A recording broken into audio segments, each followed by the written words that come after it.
Time now to find out what's going on in Dallas. And of course, to tell us what's going on in Dallas, we bring in the one and only Tim MacMahon. And Tim, the Mavericks heading into the All-Star break on a 3-game slide. How much pressure is on this team to put some wins together and finish with a high seed in the West, given all the changes that have happened? Well, I think there's certainly pressure. They obviously just made a major win now trade to go get Kyrie Irving. And you knew there was going to be some time needed to adapt the Luka Kyrie pairing. Kyrie sat out the last game before the All-Star break. It's not that I'm sweating or that they should be just sweating, oh my gosh, we lost 3 straight. Is this ever going to work? But there's pressure, and they've got a nice long homestand coming out of the All-Star break. This was obviously a trade that is made to make a deep playoff run this year. And if you want to talk about pressure, it's pressure to make sure this is not one of the most expensive rentals in NBA history. Now, those two things could certainly go hand in hand. I think the deeper the playoff run, naturally, the better odds you have of making this a long-term relationship with Kyrie Irving. But, you look at the teams in the Western Conference, like I don't think the Mavericks won Game 7 in Phoenix last year. How about them Mavericks? Wow. Doncic and the Dallas Mavericks are going to the Western Conference Finals. But I don't think you want to put yourself in a situation where you have to play against the Suns when they have home court advantage. Not the Suns with Kevin Durant. Oh, yeah. Can you say it again? They've lost Game 7 on the Clippers home court. I don't think you want to put yourself in a situation where you have to face a Clippers team there. And there's still a lot of time to be played. Haven't mentioned the Grizzlies, haven't mentioned the Kings. Honestly, not nearly as intimidating, I think, as the other two teams that I did mention. We're famous for not winning against those teams. No question. When you make an all-in type of move like the Mavericks did to get Kyrie Irving, there is a pressure that comes along with that. Yeah, I mean, and with that pressure, there was some in the All-Star game. We saw LeBron kind of doing a little recruitment of the possible rental of Kyrie Irving. With my second pick and the 23 All-Stars, I'm going with the Wizard, a.k.a. Young God, Kyrie Irving. He got really excited when he picked him on his team.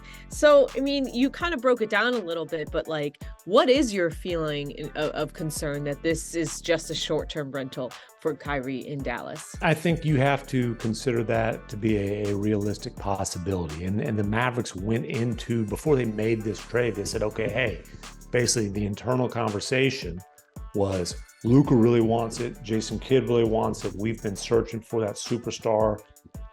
Those guys don't come around very often. We got to pounce on the opportunity when it's there. But what if it's not a situation where it's long-term, that there's not going to be extension talks during the season? They understood that going into it. And look, the Lakers, they maintained their flexibility this summer. LeBron made it clear he wanted them to trade for Kyrie both before the Mavericks did and after. Then you have the All-Star break recruiting process. The Mavericks' fallback plan is, look, they would have significant cap space. They would have to do some pretty major financial maneuvering for that to be max cap space, but they would have more than $20 million in cap space if Kyrie leaves for nothing. Cap space Mavericks, that's not necessarily been the most fruitful combination over the last dozen years or so, and they've had a lot of shots at it. Different GM and Nico Harrison. I think Jason Kidd is a different head coach in terms of players being pulled to play for him than Rick Carlisle was, but still. And then look, Kyrie Irving, his bird rights could be of value if in sign and trade scenarios. So still though, you don't give up an unprotected 2029 first round pick and 2 starters, including one in Dorian Finney-Smith, who had significant trade value, just to hey, boy, that was a fun few months, and now let's figure out what happens. No, you do this hoping that this is a legitimate co-superstar for Luka Doncic for years to come. I'm just taking it 1 minute at a time. Yeah, and look, I mean, that move was the first big move of the trade deadline. Then the Suns, of course, got KD. Lakers made an overhaul. more recently Westbrook to the Clippers. Is there any sense of buyer's remorse from the Mavs at all, or is it too early in the loaded West? No, definitely no sense of that. And honestly, I don't think there would be any sense of that unless this blows up in their face. Here's the thing you have to understand. Luka was starting to apply pressure, right? Luka had never shown much interest in being involved in the front office discussions until this season. Before this season, it was kind of like, hey, y'all can keep me in the loop if you want, but I'm cool. Like, I just want to hoop. I don't want to run the front office. Whereas this year, he's playing at an MVP level. They were floating around 500. He had started to, well, come on, hey, we've got to get better. We've got to get better. We've got to get better.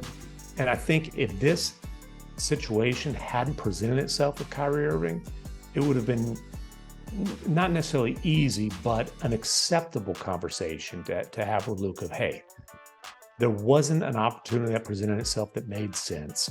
Here's the potential guys we can go after this summer. And I think you could have explained the thought process to him.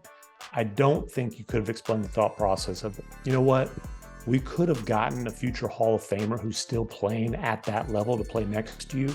We just didn't think it was a good idea because maybe we can get, player X, Y, or Z this summer. Maybe.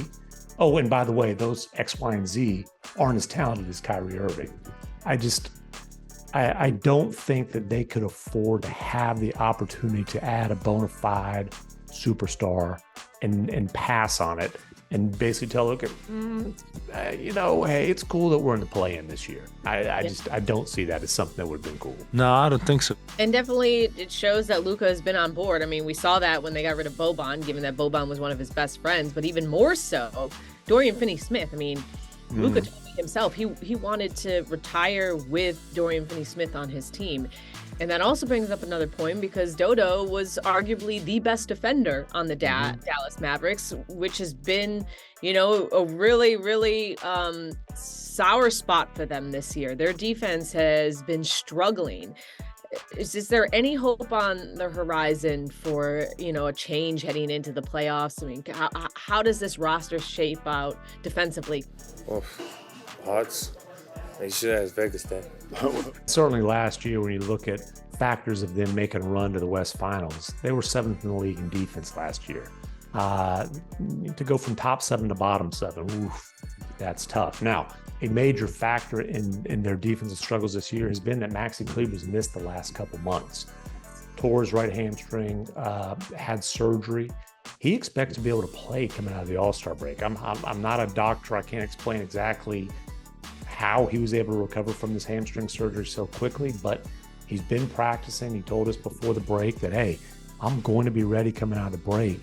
And he is unquestionably the best defensive player on their roster. Plays a lot of for their second half run last year as well.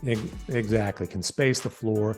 He also makes Christian Wood much more playable. Wood is a phenomenal offensive player who, when he's out there as a lone big man, they're trading buckets, right? They're scoring a bunch and they're giving up as much. The lineups earlier in the season with Wood and Maxey were very effective. So I think it gives you that tool. And then just, he's a switchable big man who can space the floor. I think he has to be really good for them to have any hopes of making a playoff run in the West.